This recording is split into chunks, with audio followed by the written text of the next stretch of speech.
It was a quiet Monday morning. Rain tapped lightly against the large glass windows of Hamilton Global Inc., a powerful company that dealt with international trade. Inside the building, workers were busy preparing for the biggest meeting of the year. The CEO, Mr. Arthur Hamilton, was going to meet 5 major investors from 5 different countries. The elevators were full. People rushed up and down the halls. Secretaries carried files. Assistants checked emails. Security guards made sure everything was in order. The top floor was shining clean and perfect. No one noticed the man with the mop. Walking quietly from corner to corner, he wore a gray uniform and a name tag that simply said, Daniel. His head was down. He cleaned without making a sound. He was always there, every day. First one to arrive, last one to leave. But no one ever spoke to him. People often walked past him like he didn't exist. Daniel was the janitor for almost 6 years. He had worked in the same building. He never missed a day. He never asked questions. He never joined conversations. People sometimes waved at him, but he only smiled and nodded politely. No one knew anything about him, not even his full name. That morning felt different than that day. Something felt different. There was a strange energy in the building, nervous and sharp. The CEO was under pressure. He had worked for months to bring investors from Japan, Germany, France, Brazil, and China. It was a huge opportunity. If the deal went well, Hamilton Global would double its market in just 1 year. But there was a problem. The translators were missing. One was stuck in traffic. One had food poisoning. One just didn't show up. The CEO was furious. How are we supposed to speak to all 5 of them? He shouted at his assistant, a young woman named Claire. We can't afford miscommunication. One wrong word and this whole deal falls apart. Claire's face turned red. Sir, we're trying to find backup, but no buts. Snapped. They arrive in 10 minutes. Fix it. The room fills with pressure by 9 a.m. The top floor conference room was full. The investors arrived in sharp suits, calm and quiet. But they were already exchanging confused looks. Some of them tried to speak in English, but it wasn't enough. The CEO tried to welcome them with hand gestures and simple words. Welcome. We good meeting today. Big opportunity. The guests smiled politely, but didn't look impressed. The room filled with tension. Papers were passed around. People flipped through contracts written in English. One Japanese investor whispered to the man beside him and shook his head. The CEO looked at Claire. His eyes said everything. Do something. But Claire had nothing. She stared at her phone. Number. Messages. The translators weren't coming. The janitor outside the door, outside the glass doors of the meeting room, Daniel quietly cleaned the hallway. His mop slid over the floor like always. He didn't rush. He didn't speak, but he noticed. The room, he saw the nervous CEO. He saw the confused investors. He saw how Claire kept checking her phone. He stepped a little closer. From the hallway, he could hear broken pieces of sentences in different languages. He understood every single one. Daniel listened for a moment, then he did something he had never done in 6 years. He raised his hand. Slowly, calmly. He knocked on the glass door. Everyone turns inside the room. People turned toward the sound. Some laughed. One executive frowned. Claire looked surprised. The janitor? CEO blinked. What is he doing? Daniel opened the door slightly and spoke, for the first time ever in perfect Japanese. Sumimasen. Watashi wa o tetsudai dekuru kamo shiremasen. Excuse me, I might be able to help. The Japanese investor looked up, stunned. Anato wa Nihongo ohana sumasu ka. You speak Japanese? Daniel bowed slightly and answered again, fluently. The room went silent. One by one, the CEO stared. Claire's mouth fell open. Daniel stepped into the room. Calm, confident, but respectful. He moved to the table and pointed at the documents, in clear French. Explained the first section to the man from Paris, then in German. He clarified 2 points to the investor from Berlin. He turned to the guest from China and spoke in Mandarin. Smooth, respectful, perfect tone. Finally, he addressed the Brazilian investor in native-sounding Portuguese. The investors sat up straight. They nodded, smiled. One of them actually clapped. The CEO leaned back in his chair, speechless. The meeting continues for the next hour. Daniel stood beside the CEO and helped translate everything. He didn't pause. He didn't use a phone. No dictionary. No translator device. Just his voice, and every sentence was clear. He moved between 5 languages like water by the end of the meeting. The mood had changed. The investors were relaxed. They laughed. They even took selfies with Daniel. One of them told the CEO, "You didn't tell us your company had such a brilliant language specialist?" The CEO smiled nervously. "Neither did I." After the meeting, when the investors left, the CEO sat in silence. Then he turned to Daniel. "Who are you?" Daniel smiled. "Just the janitor, sir." "No, you're not." Daniel looked down for a moment, then quietly said, "There's more to the story. But not now." He turned and walked out of the room. Back to his mop and bucket. People start talking that afternoon. Everyone in the company was talking about him. The janitor speaks Japanese. He also spoke French. No, he spoke like 5 languages. Assistants, interns, everyone was shocked. Some said he must be a spy. Others said he was a language genius. Someone joked that maybe he used to be a secret agent, but no one knew the truth. Not yet. And the CEO. He sat alone in his office, still thinking about that calm, quiet man who had worked under his nose for 6 years. The man no one talked to. The man who had just saved a multi-million-dollar deal with nothing but his words. The janitor, Daniel. Most people didn't even know his name. To them, he was just the janitor. He didn't have an office. He didn't have a desk. He had a mop, a cart with cleaning bottles, and quiet footsteps. Every morning. Daniel arrived before sunrise. He walked through the empty building, cleaning windows and floors, checking light bulbs, fixing broken chairs in the meeting rooms. He noticed everything, but no one noticed him. While others drank coffee and laughed in break rooms, Daniel stayed in the background. While others had nameplates on their doors, he had his name written in fading marker on a locker in the basement, and yet he was always polite. He opened doors for others.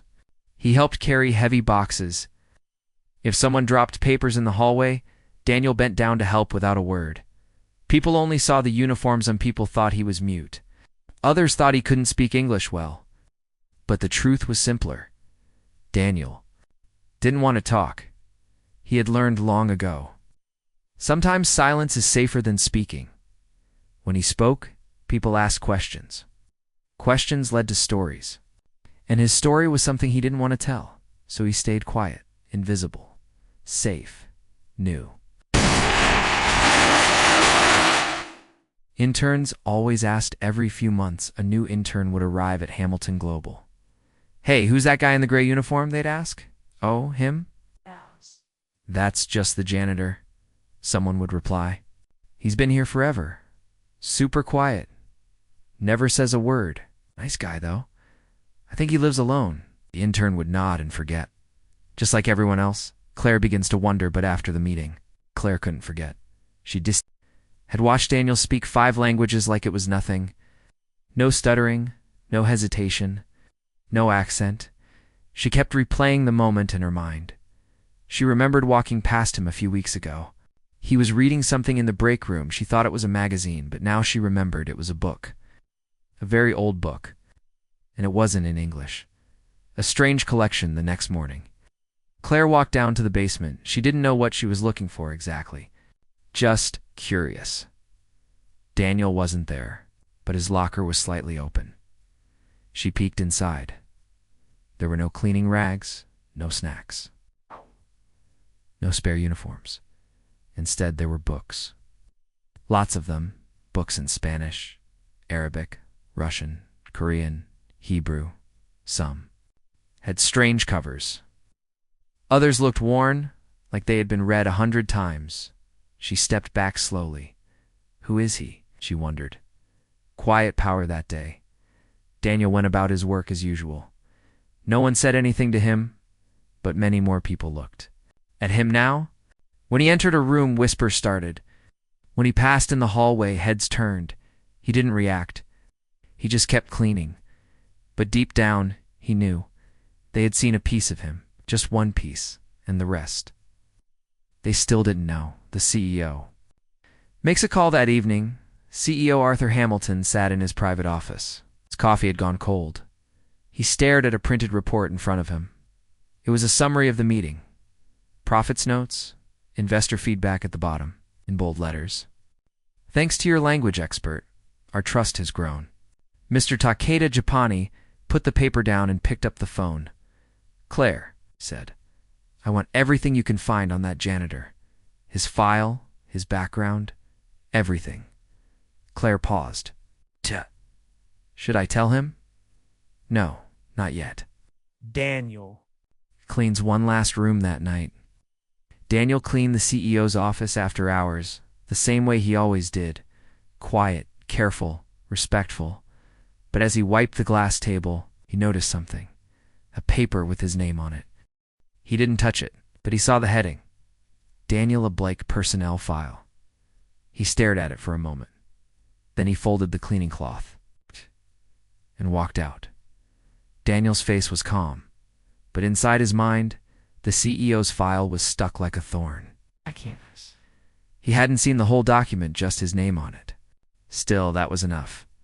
He knew they were digging into his past now. He had stayed invisible for so long.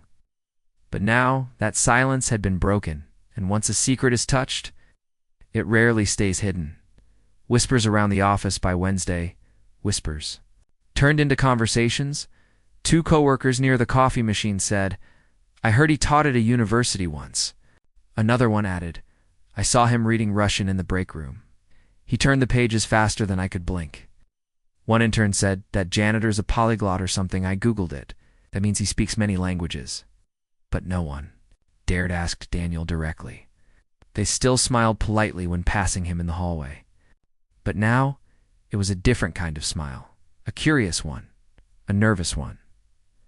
The books he read in the small lunchroom in the basement. Daniel sat alone, as always. But instead of eating, he read. He held an old red book written in Korean. Next to it was a notebook filled with his own handwriting pages and pages of small, careful notes in multiple languages. French, Latin, Mandarin, Swahili, the security guard. Ravi passed by and noticed. He paused, then said softly, That's not a cleaning manual, is it?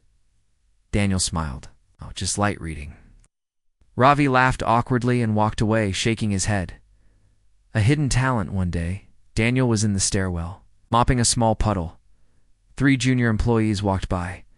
They didn't notice he was there, one said. Imagine being that smart and still cleaning floors. Another whispered, maybe he lost everything. The third said, or maybe he's hiding from something. Daniel kept mopping, but his hands slowed. He wasn't angry. He was tired.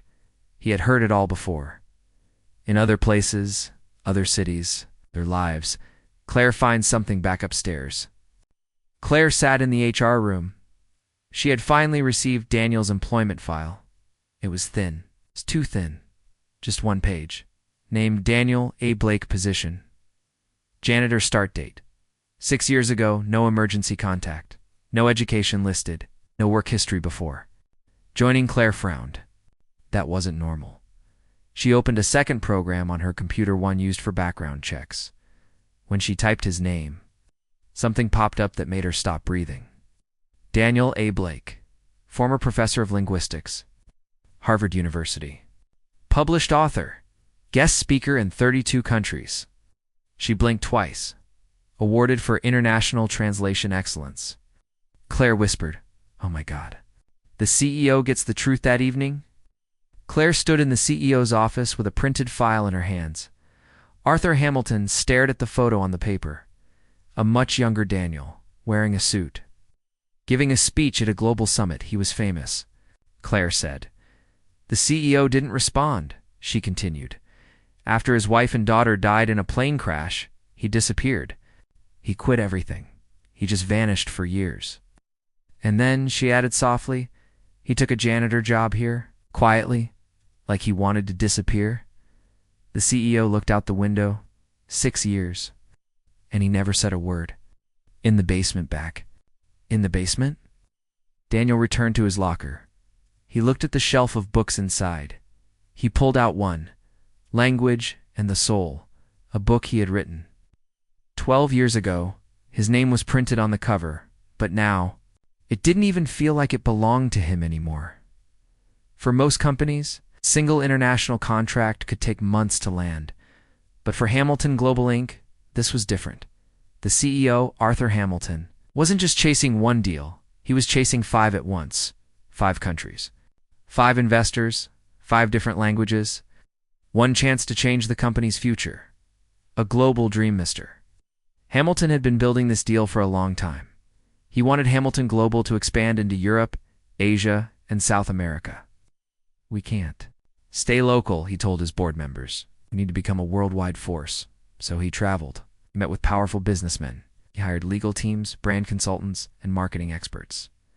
He spent over $1.2 million preparing for the 5-country merger. All the investors finally agreed to fly to the headquarters for the final deal signing. 1 room, 1 table, 1 historic moment. But one problem still remained. Language was the wall. The investors all had one common request. We want our own translators. Someone who understands not just words but meaning.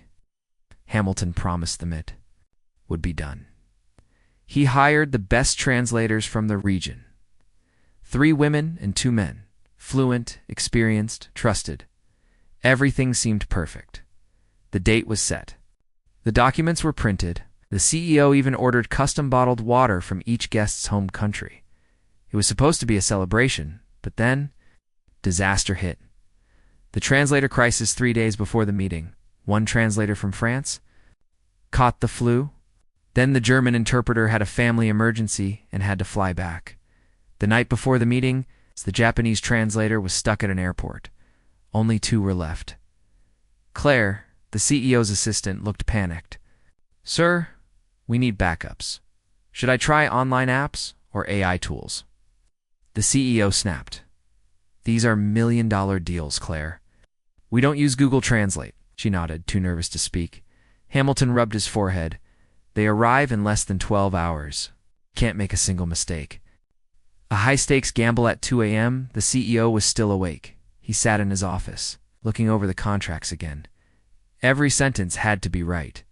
Every name spelled perfectly. Every clause explained clearly. His company was known for power and precision. If the meeting failed because of language errors, if an investor felt disrespected, if even one guest walked out, it could destroy everything. The CEO knew what people would say. Hamilton promised the world but couldn't even say hello in Japanese. Meanwhile, in the basement, Daniel was polishing the marble floors in the lobby. His hands moved calmly. His mind was quiet, but he could feel something was different tonight. People looked rushed. Faces were serious. The building didn't feel the same. He passed by the CEO's office once during his rounds. Through the glass, saw Arthur Hamilton rubbing his eyes. Papers were spread across the desk. One water bottle was knocked over. Daniel looked for a moment, then turned away. He had seen that look before. He had worn it himself. Years ago, a quiet decision back in the basement. Daniel placed his cleaning gloves on the locker shelf. He sat on the bench beside it and looked at his hands. They were strong but tired. He whispered to himself, "You said you were done with that life." Then he opened a folder hidden deep inside his locker. Inside were certificates, diplomas, letters from universities, one small photo, a smiling girl holding a book in Chinese. Daniel stared at it for a long time. Then he closed the folder. Morning came faster than expected. The sun rose behind gray clouds. The air felt heavy. Inside Hamilton Global's tall glass building, everyone moved with nervous energy. This was the day. The 5 international investors were scheduled to arrive within the hour. Everything looked perfect on the outside. But behind the shiny doors and polished floors, things were falling apart. A missing link. Claire checked her phone for the 10th time in 2 minutes. Still no reply. She ran down the hallway, heels clicking on the floor, and burst into the CEO's office. "Sir," she said, out of breath, "the translator from Japan is still at the airport. His flight was delayed." You won't make it in time. Arthur Hamilton's jaw clenched. And the German one? Still stuck in Berlin? The backup for Portuguese canceled too. The CEO closed his eyes. For a moment, he didn't speak. He had prepared contracts worth millions. He had prepared food, documents, even security. But not this. Not failure. A dangerous choice. Hamilton stood up and looked out the window. Cars were pulling into the private parking lot. The investors were here. Cancel the meeting? Claire asked softly. The CEO turned slowly. No, we go on. We don't show fear. But sir, what about communication? He adjusted his suit. We'll keep things simple. Smile, use visuals. We'll survive. Claire didn't look convinced, but she nodded. Setting the table in the top floor meeting room, assistants laid out water, coffee, and translated folders. Only 2 translators had made it, one for French and one for Mandarin. But they couldn't help with the German, Japanese, or Portuguese-speaking guests. The seats around the long glass table looked ready, but under the surface, everything was cracked. Arrival at 9 a.m. sharp, the investors arrived. 5 powerful business leaders, each representing different parts of the world. Mr. Takeda from Japan, calm and quiet. Ms. Lefevre from France, sharp-eyed and elegant. Mr. Silva from Brazil, friendly but formal. Mr. Liang from China, soft-spoken and smart. And Mr. Adler from Germany, was cold and serious. They all shook hands with the CEO, smiled, nodded. But when the meeting started, things quickly began to break. The first misunderstanding, Hamilton opened the meeting with a warm welcome. Good morning. We are honored to have all of you here today. The Mandarin translator spoke to Mr. Liang, who smiled politely. The French translator handled Ms. Lefevre, but Mr. Takeda stared blankly. The room grows cold one by one. The investors started exchanging confused glances. The CEO tried to joke. He smiled more. Nothing helped. Mr. Adler stood and walked to the window, making a phone call. Mr. Takeda closed his folder and leaned back. The energy in the room changed. From excitement to silence, Claire stood near the door, frozen. The CEO tapped the table nervously. A deal that took months to build was now slipping away. Then, a tap on the glass outside. The glass door of the conference room, a shadow moved. A gray uniform, a cleaning cart. The janitor, Daniel. He watched quietly then. For the first time in 6 years, he raised his hand. Claire noticed the janitor first. She was standing near the meeting room door, trying not to panic when she saw movement through the glass. At first, she thought it was just the cleaning guy passing by. But then he stopped and raised his hand. Daniel, the janitor, was standing just outside the room, calm, eyes focused. He wasn't holding a mop. His cart was parked to the side. He gently knocked on the door. Claire's heart skipped a beat. The investors turned. The CEO slowly looked over. There was confusion on every face. The janitor. A room full of eyes. Daniel opened the glass door just a few inches. Then he spoke. "Excuse me, sir," he said softly. The CEO blinked. "What are you doing here?" Daniel glanced at the table full of confused investors, then back at Arthur Hamilton. "I believe I can help." Laughter, then silence at first. Someone at the far end of the table chuckled. Senior manager whispered, "Is this a joke?" Even Mr. Adler raised an eyebrow. The CEO stood frozen. This was not a moment for games. But Claire Shea looked at Daniel's eyes and saw no fear. "Sir," she whispered to the CEO, "please let him try." Arthur Hamilton sighed. "Fine. You have 1 minute." What happened next changed everything. Daniel stepped into the room. He didn't rush. He didn't hesitate. He gently walked over to Mr. Takeda, the Japanese investor. Everyone watched in silence. Then Daniel bowed respectfully and spoke in fluent Japanese. "Konnichiwa, Takadisama, Damasiwake, Aramasen, Tashiwa Kokudeo Tetsadai, Dekiru Kamo, Shira Mason." "Hello, Mr. Takeda, please excuse me. I apologize for the delay. I believe I can assist you here, Mr. Takeda's eyes widened. Anata wa Nihongo o hanasumasu ka? You speak Japanese? Daniel bowed again. Hi, Tsukoshi Dake. Yes, just a little. Everyone in the room froze, switching languages like water before anyone could speak. Daniel turned to Ms. Lefevre and addressed her in French. Dum Jipo vous expliquer les documents si vous le souhaitez. Good morning, madam. I can explain the documents to you if you'd like. Ms. Lefevre smiled in surprise. TRS Bean, monsieur? Then Daniel turned to Mr. Adler and spoke German. Then Portuguese to Mr. Silva. Then Mandarin to Mr. Liang. Each investor responded with a smile, nod, or a look of complete shock. Claire held her breath. The CEO slowly sat back down in his chair. What is happening? Secret gift revealed. For 6 years, this man had mopped the floors, fixed light bulbs, cleaned toilets, and said almost nothing.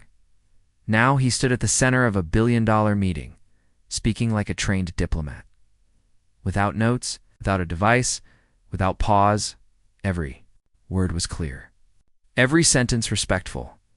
He didn't just know the languages, he understood the cultures too. The way he bowed, the way he used polite forms, the way he made every guest feel respected. This wasn't luck. This was mastery. The CEO just watched Arthur. Hamilton stared at Daniel. He was too stunned to speak. Behind the suits and ties, behind the charts and profits, the janitor had just saved everything. The meeting room was silent. Not the cold kind of silence, but the kind where everyone was stunned. Just moments ago, the deal was falling apart. The CEO was sweating. Investors were ready to walk out.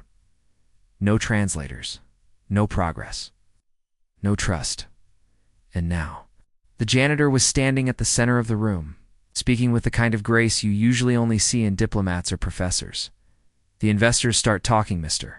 Takeda, the Japanese investor, leaned forward and asked Daniel a technical question.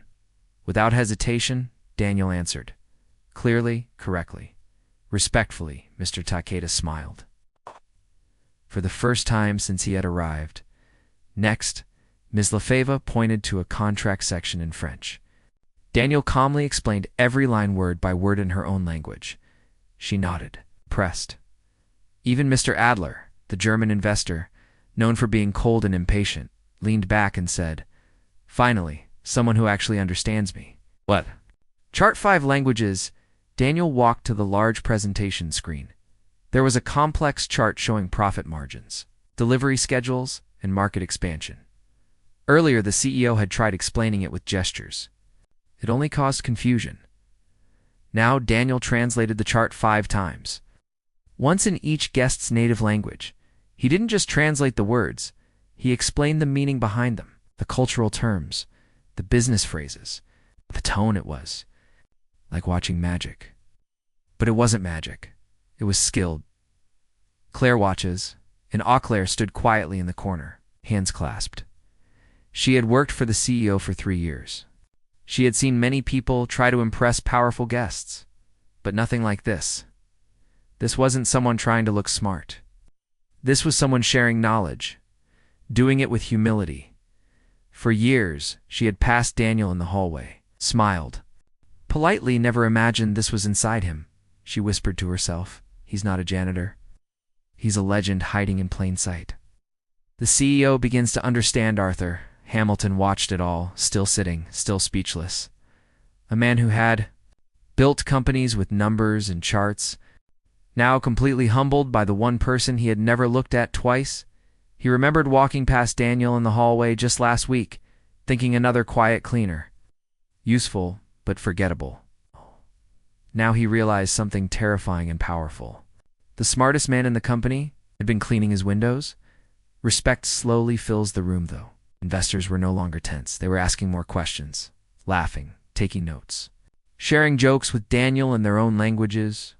One even recorded him speaking to show his team. Back home, deals that felt shaky now looked strong again. The energy had shifted, not because of money, not because of the CEO, but because of the quiet. Man in the gray uniform, then. Mr. Adler speaks up, the German. Investor cleared his throat and looked directly at the CEO. You never mentioned this man was on your team. The CEO hesitated. Honestly, I didn't know. Adler looked at Daniel. Do you hold a degree in linguistics? Daniel smiled softly. Yes, sir. Several, actually. Another investor added, this man should be leading global negotiations. Room nodded in agreement. And Daniel?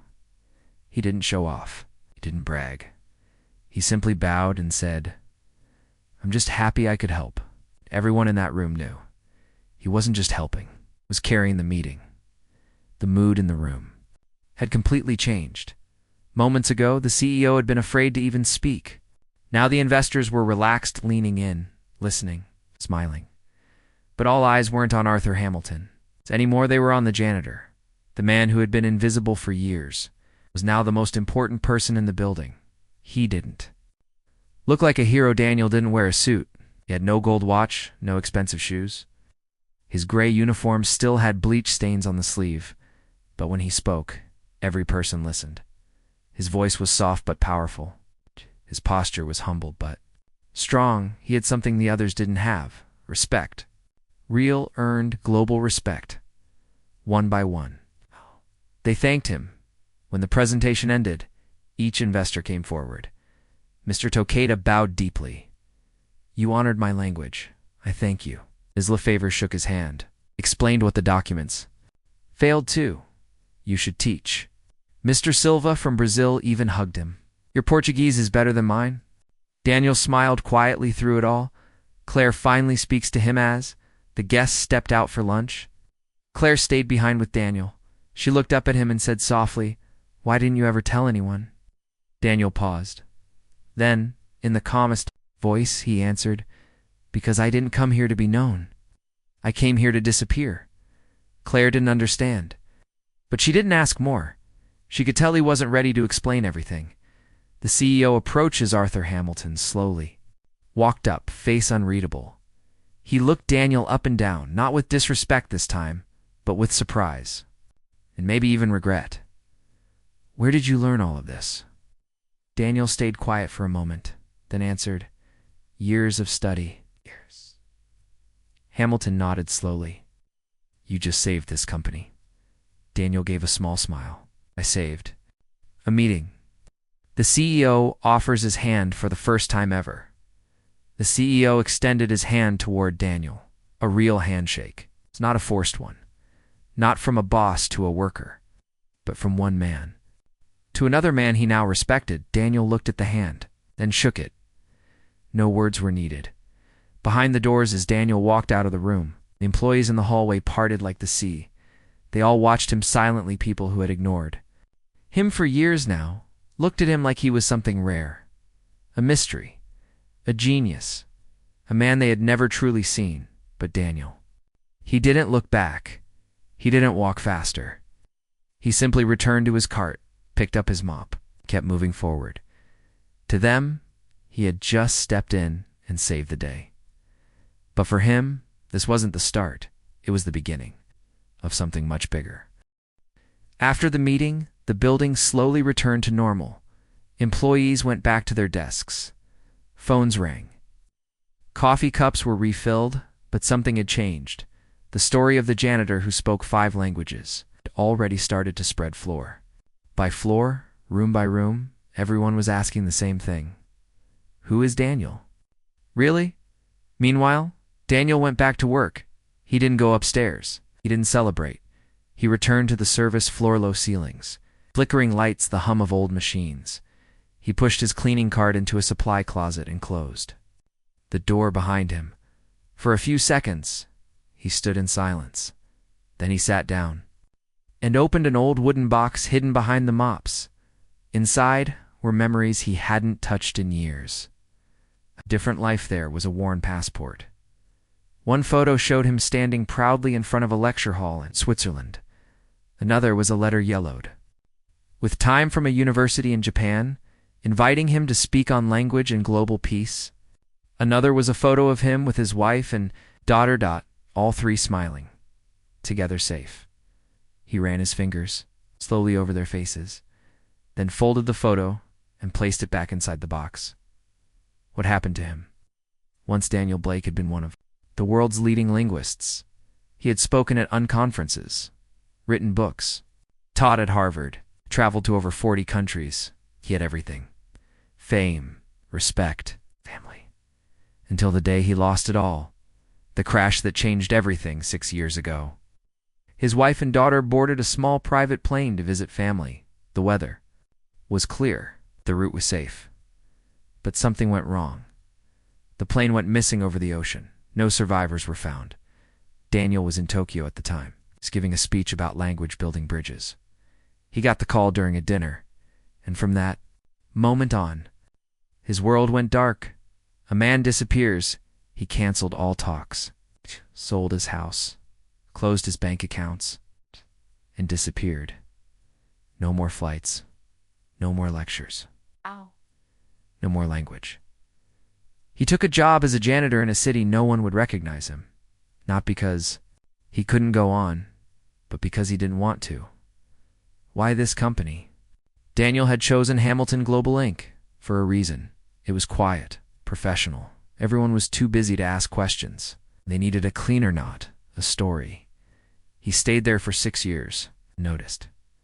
That's exactly what he wanted, until the day. The world came crashing into that meeting room, and the languages he tried to bury came back to life. Back in the present, Daniel closed the box and slid it back behind the cleaning supplies.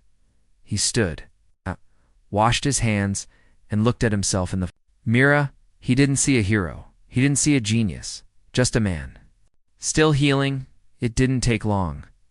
By the next morning, the entire building was buzzing, from the lobby to the top floor. Every hallway echoed with the same question. Did you hear what the janitor did? Some called him a genius. Some called him a spy. Others thought he was secretly hired by the board to test the CEO. No one really knew the truth. But everyone wanted to. The cafeteria wasn't quiet anymore in the company lunchroom. People sat in small circles whispering. He spoke to that Japanese guy like it was his native tongue. And French. I swear I heard him explain financial terms in French better than our finance manager. I Googled his name. Hey, there's a book, like a real published book, with his name on the cover. Even people who never spoke to Daniel before were now pretending they had known him all along. I always said he was different. Someone lied. Claire overheard one group and rolled her eyes. A call from the top at noon. The CEO called a private meeting with the board. 11 members. Serious faces. Suits and silence. Arthur Hamilton stood. At the head of the table, he didn't pace. He didn't shout. He simply placed a printed report in front of them. The merger summary, 5 signatures at the bottom. We almost lost everything, he said, and we were saved. By someone none of us ever bothered to know. He paused, then added, I want to promote him. The room wasn't ready. Silence. Then someone coughed. Another cleared his throat. A senior board member raised his hand. Arthur, promote him to what exactly? I don't know yet, the CEO said honestly. But a man like that doesn't belong in the basement. Someone else scoffed. He's not trained in management. He's not even part of our internal staff ladder. What are we supposed to do, make a janitor our global advisor? He's not just a janitor, Arthur said, firm. He's Daniel Blake. And I suggest you look up that name before you decide who deserves what. Daniel had no idea meanwhile. Daniel was in the service room fixing a broken sink. The pipe leaked every time someone used it. He knelt on the floor, sleeves rolled up, hands wet. He didn't know people were arguing about him in glass offices. He didn't know his name. Was trending on business blogs that morning. He just focused on the tools in front of him, like always. Claire pays him a visit later that evening. Claire stepped quietly into the basement. Daniel was writing something in a small notebook, notes in Korean. She waited a moment, then said, They're talking about you upstairs. Daniel didn't stop writing. What are they saying? Someone to promote you? Daniel looked up, and the others. Claire smiled. Some don't know what to do with you. Daniel closed the notebook slowly. That's fair. I don't know what to do with me either. The janitor everyone knew but never understood for the first time in years. Daniel's quiet world wasn't so quiet anymore. People now looked him in the eye, some with respect, some with confusion, some with jealousy. But they finally looked. He wasn't invisible anymore. Daniel returned to his quiet hallway. The next morning, the building felt different now. People nodded as he walked by. Some smiled awkwardly, as others stepped out of his way. A few whispered behind his back, but this time, it wasn't laughter. It was uncertainty. They didn't know how to treat him anymore. Was he a janitor? A guest? A genius? Claire walks. Beside him, Claire found him by the service elevator. She walked beside him, both holding cups of coffee. Daniel finally asked, "Why are they scared?" Claire smiled slightly. "Because you broke their pattern. You're supposed to be invisible. Now you're unforgettable." He didn't respond.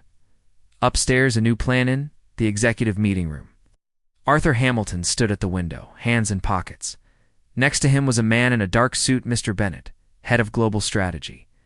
"You want to create a position for a janitor?" Bennett asked. "No," Arthur said.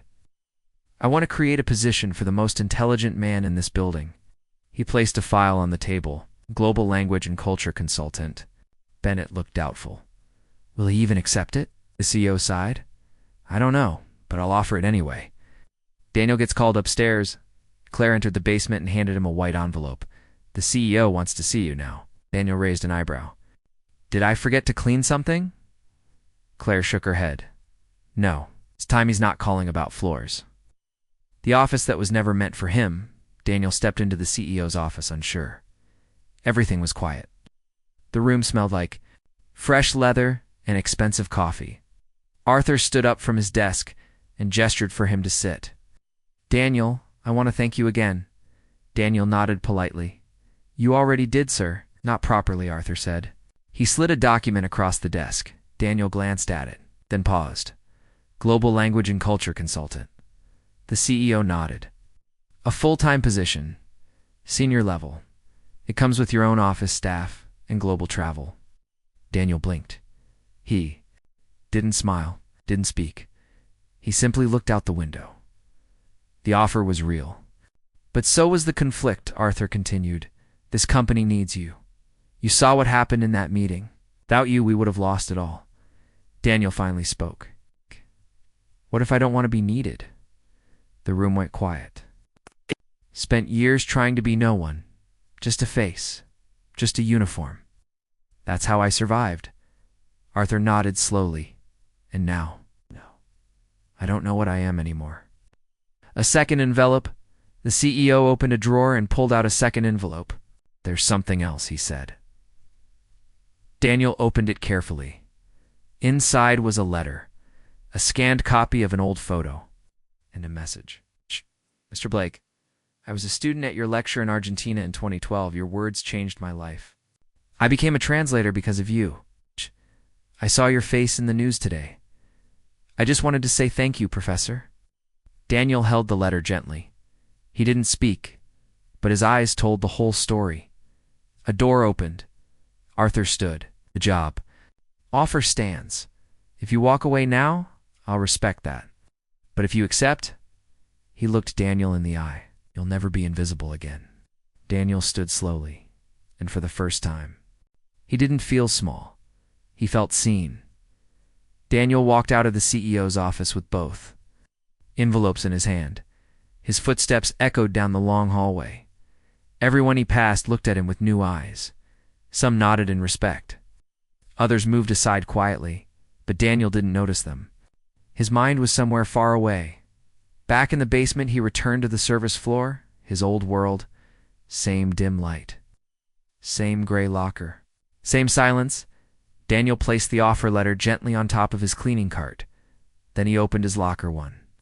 Last time, inside were the books, the notes, the language guides, and that photo of his wife and daughter.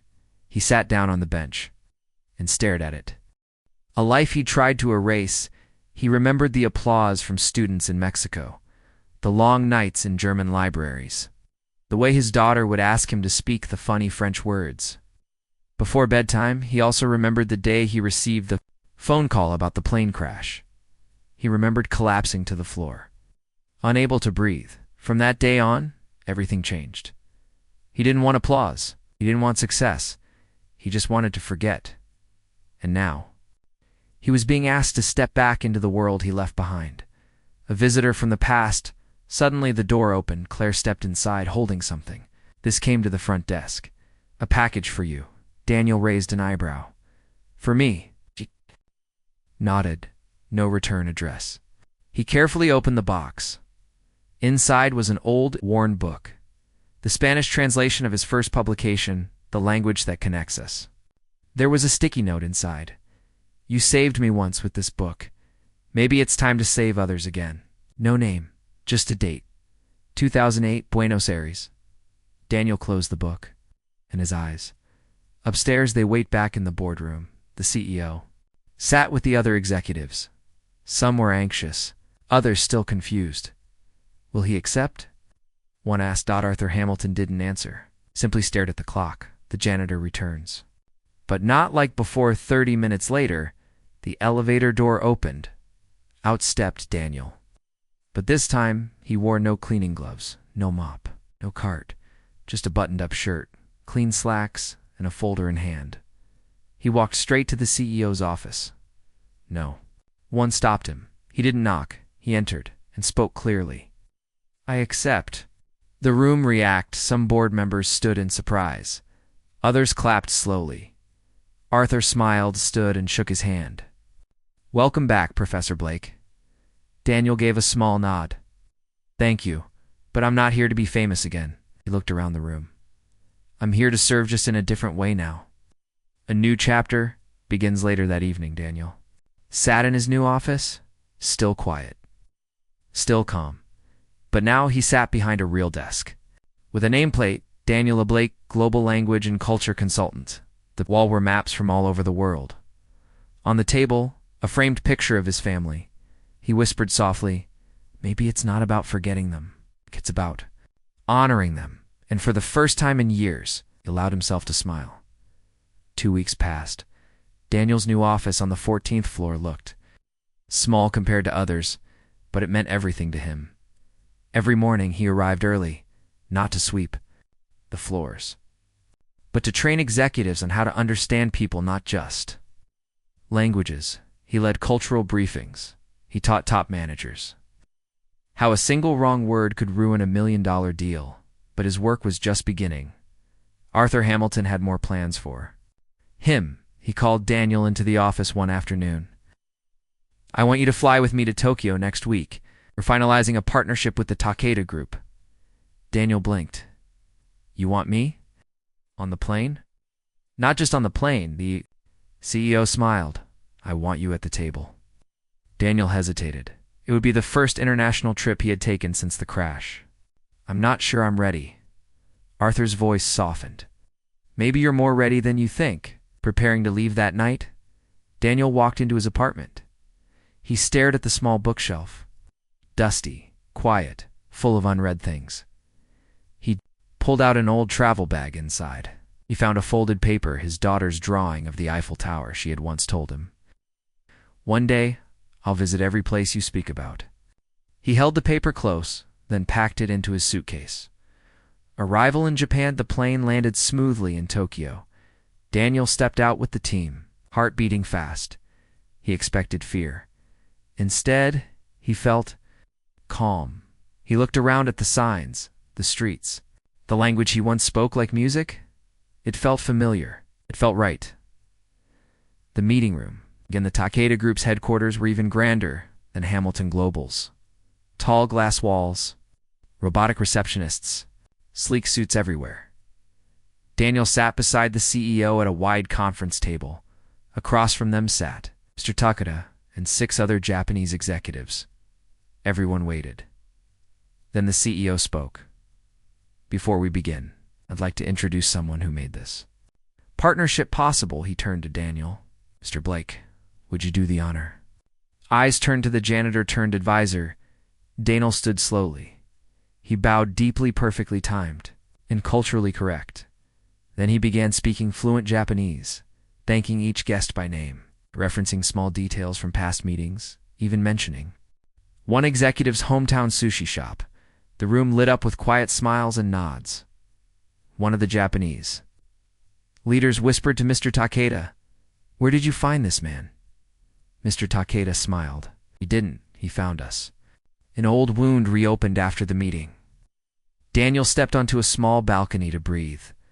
Tokyo was loud but peaceful. He looked down at the street and saw a little girl holding her father's hand. Suddenly he felt his chest tighten. The memory came. Fast. The airport. The phone call. The funeral that never happened. He turned away and wiped his eyes. Even now, it still hurt. The CEO finds him. Arthur stepped out and stood beside him. "You okay?" Daniel nodded slowly. "Yeah, just remembering." Arthur didn't push. He just stood with him. Quietly, a new kind of strength that night. Daniel didn't return to a janitor's room. He returned to a hotel suite with a balcony overlooking the Tokyo skyline. He opened his laptop and began typing. Again, something he hadn't done in years. His next book. Title idea on top. Invisible no more. By the time Daniel returned from Japan, things had changed. He was no longer just a story inside one company now. The world had noticed him. His short speech in Tokyo was recorded by a Takeda executive and posted online. Within 48 hours, it went viral. A janitor who spoke 9 languages, who once taught global leaders, who chose silence after tragedy, and then broke it to help others. The video was shared across news websites, social media, and business blogs. Back at the office, when Daniel stepped into Hamilton Global, people stopped what they were doing. For the first time, they didn't stare in confusion. They clapped, not loudly, not dramatically, just a quiet, honest welcome. Daniel gave a small nod. But inside, he was still unsure how to feel. The email inbox, he opened his laptop and stared at over 300 new emails. Some were from CEOs, some from students, some from people who had lost everything and found hope in his story. One message stood out. "I've been cleaning floors for 12 years. Your story reminded me I am more than my uniform." Daniel sat back, again took a deep breath. This was bigger than him now. Not everyone was happy, but success always brings shadows in the top management team. One executive, Mr. Randall, wasn't impressed. He stood in the boardroom, flipping through printed headlines. Global hero janitor saves multinational deal. CEO learns humility from the man who cleans his office. Daniel Blake, the linguist who vanished, then rose again. Mr. Randall muttered, "This is turning into a circus." Another executive asked, "You have a problem with inspiration?" "No, I have a problem with turning a cleaner into a celebrity." Meanwhile, Daniel remains humble. Daniel continued teaching cultural workshops. He refused media interviews. He ignored book offers for now. He focused on helping staff communicate better with international clients. One intern asked him nervously, "Sir, how do you stay so calm with all this attention?" Daniel smiled. "Because attention fades, but respect stays. And that's what I'm working for." The CEO gets a call one morning. Arthur Hamilton received a call from an Ivy League university. They wanted Daniel to give a lecture series called The Power of Language After Loss. Hamilton forwarded the invitation. Daniel didn't reply for hours, then finally wrote, "Not yet. I'm still rebuilding." But someone from his past does reach out that night. Daniel received a message from an unknown number. It was a photo of him standing with 2 diplomats in Italy, taken more than 10 years ago. Under it was a short message. "Daniel, it's time we talked. You left without saying goodbye." There was no name. Just M. Daniel stared at the screen. His hands began to tremble slightly. This wasn't just about work anymore. The past was catching up. Daniel couldn't sleep that night. He sat on the edge of his bed, staring at the message on his phone. "Daniel, it's time we talked. You left without saying goodbye." MHE hadn't seen that letter M in over 6 years. His hands tightened around the phone.